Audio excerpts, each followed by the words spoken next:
The assassination of Ivo Pukanić happened on the 23rd of October 2008 in Zagreb, Croatia, when a remote detonation car bomb fitted on a motorcycle outside the national newspaper's premises killed the owner of the newspaper, Ivo Pukanić, and Niko Franjic, its marketing manager, and injured two more people. The explosion occurred in the center of the capital at 18:10 local time, 16:10 GMT. Numerous arrests of suspects around the country followed. A subsequent police investigation accused Croatian and Serbian organized crime groups of perpetrating the bombing. 8 people suspected of having connections to organized crime groups were indicted. 6 were later convicted over the murders with prison terms ranging from 15 to 40 years.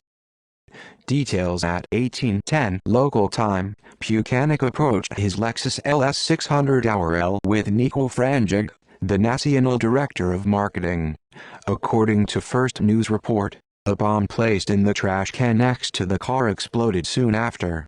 However, an October 25 special edition of Večernji list dedicated to the bombing put the bomb on a motorcycle parked next to Lexus, which then exploded before the two men had a chance to enter the car. Pukanić was instantly killed by the blast while Franjic remained alive for a few more seconds. 2 graphic design students from a nearby school were injured by shrapnel. The incident happened on a parking lot in Palmatićeva Street, near Starovlaska Street and Josip Lang Square, only 2 street blocks east of the main Zagreb Square, Banja Luka Square. Police immediately blocked the traffic around the site of assassination, causing immense traffic jams all over the city center.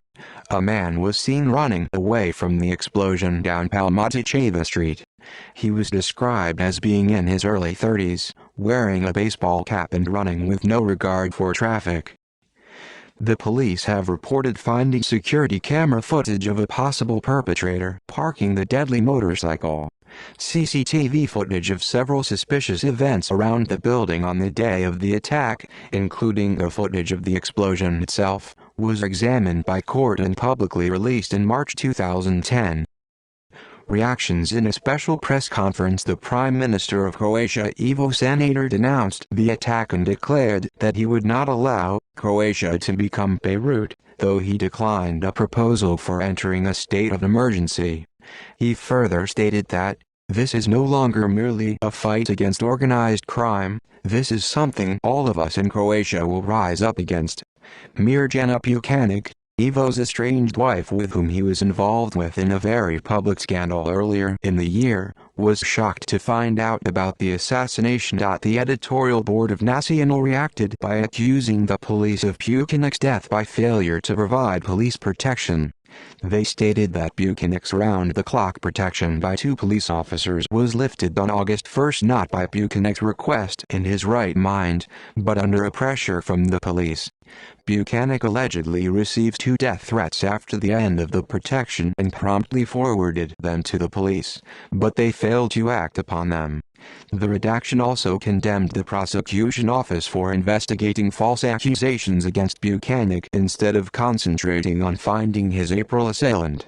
As of now, there are only informal speculations as to the motive of the assassin. The media have called for a special anti-mafia operation similar to the Serbian Sabre operation concluded after the assassination of the former Serbian Prime Minister Zoran Đinđić, which resulted in hundreds of arrests and a substantial decrease of Serbian mafia activities.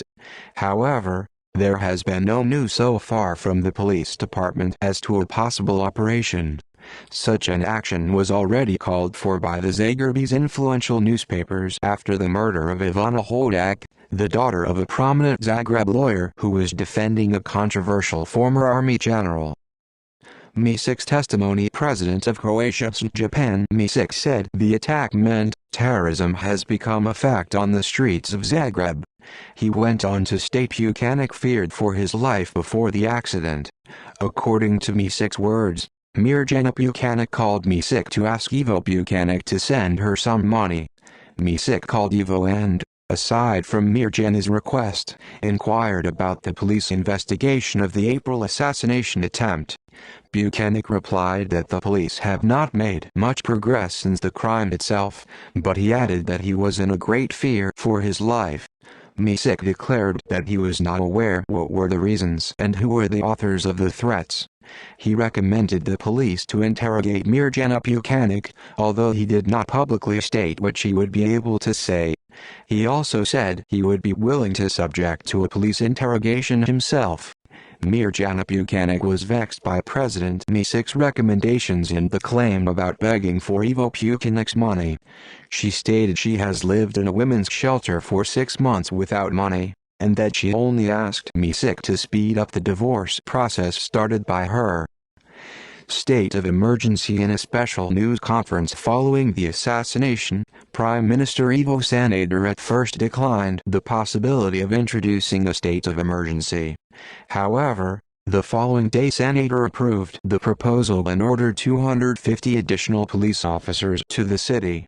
He called the killing an assassination as he vowed to fight Serbian mafia crime that threatens his country's attempt to join the EU. Sanader said the police authority would be widened, trials would be speeded up, and the DNA database for convicted criminals would be created. During the state of emergency, the police would also have the right to confiscate illegally obtained property. The announcement of the state of emergency was quickly followed by a release of a facial composite of the man from the crime scene and a large police operation, which resulted in 9 arrests in Zagreb and 20 in Rijeka during its first day. The chief of Croatian police, Vladimir Faber, stated all figures from Croatian underground connected to Pukanić will be interrogated. Background. The Croatian Journalist Association has announced that the murder is the first of a journalist in Croatia since the nation's War of Independence. Pukanić has been known as a controversial figure, with close ties to the underworld and to politicians.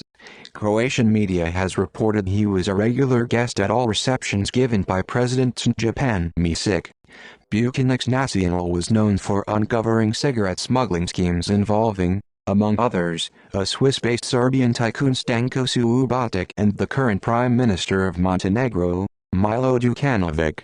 Italian prosecutor Giuseppe Scelsi said that Ivo Pukanić and the murdered Montenegrin journalist Dusko Jovanović of Dan were among the most important witnesses in the investigation and that the Anti-Mafia Commission will now have to archive the case. Another reason for archiving the investigation is the diplomatic immunity of Milo Đukanović. Pukanić assassination attempt. In April 2008, Pukanić, an influential and controversial person in Croatian politics, was already targeted in a murder attempt on April 9, 2008 in western downtown Zagreb, near Franjo Tuđman Square. He was shot at with a silenced pistol at close range. Pukanić crouched as the perpetrator pointed his gun at him and successfully dodged the bullet, which created a hole in the window of a nearby gift shop. The perpetrator's gun subsequently jammed, enabling Pukanić to pull his legally owned Glock 17 out of his bag.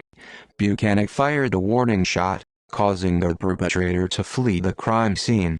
A facial composite of the perpetrator, who was unmasked and wore a dark knitted cap, was publicly released 5 days after the attack. The police suspected the attempt to be a warning to Pukanić, intended to discourage him from certain activities. Police protection was assigned to Pukanić immediately following the event. However, it was lifted on August 1, 2008, just over 2.5 months before the October 23 bombing, as there were no further threats in the months following the assassination attempt. Police investigation. The police released information that the possible assassin is Sretko Kalinic, a wanted executioner of the recently dissolved Zemun clan of Serbian mafia, who was in January 2008 sentenced in absentia to 40 years of prison in Serbia for 8 assassinations and involvement in numerous other criminal activities including 2 abductions. His current whereabouts remain unknown, aside from having been spotted in Croatia the week before the bombing. There are reports that he was recently involved in other murders in Bosnia and Herzegovina.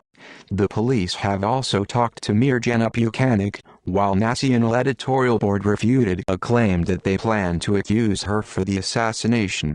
On October 27, Croatian police arrested many former police officers and members of the army in a countrywide action, who are suspected to be capable of producing such professional explosive device that was used in the bombing. On October 29, Croatian police arrested 10 people in direct connection to the murder, whom the police official Krunoslav Borovic described as dangerous members of a criminal milieu. Serbian Mafia. On October 30, police arrested 5 suspects aligned with the Serbian mobster Sretan Joka Amsterdam Josic for Pukanić's assassination. The suspects were Robert and Luka Matanic, Amir Mafrlani, Slobodan, Boban Durovic and Milenko Mika Kuzmanovic. Mafrlani was arrested in his apartment and the other 4 were arrested on the Bohukovo border crossing, trying to escape Croatia. The day before the All Saints' Day, police filed all-points bulletins and subsequently arrested 2 known Serbian mobsters and criminals, Bojan Bacon Udoric and Zeljko Latek Milovanovic. Milovanovic is known in Serbia for robbing a post office in Bijesan, near Novi Sad, Serbia, in 2005. After the robbery, he escaped the police. He was subsequently tracked and arrested in front of a Tuzla hospital. However, Milovanovic made another spectacular escape a few days later, while being transported to a medical examination. Bojan Guduric is known for having committed over 15 armed robberies all over Vojvodina while leading an organized crime group. His most publicized robbery was the robbery of the Express gas company in Novi Sad, where he and several of his masked accomplices forcibly took money from the company's safe by threatening workers and staff by pistols. Croatian organized crime. Days after the arrest and after a scandal involving Luka Pilipovic, the attorney representing Matanic cousins and Mafrlani, Robert Matanic, offered a testimony to uncover the contractors of the assassination. He testified that Milovanovic and Guduric organized the assassination and that he, his cousin and Mafrlani assisted them in preparations for the assassination. Mafrlani allegedly obtained an apartment at the intersection of Petrinska and Jurisićeva streets, a high-traffic location in the vicinity of the crime scene. Matanic was assisted by Velimir Zvaki Zaka in obtaining several stolen cars and the bomb-fitted motorcycle for Guduric and Milovanovic. Guduric, a known criminal monitored by the Balkans police forces, used a false name to rent the Jurisićeva Street apartment. Matanic acute claimed he was at first unaware of the actual target and that he realized that Pukanić was the victim only a few days after Milovanovic mentioned the target to him using Pukanić's nickname, Puki.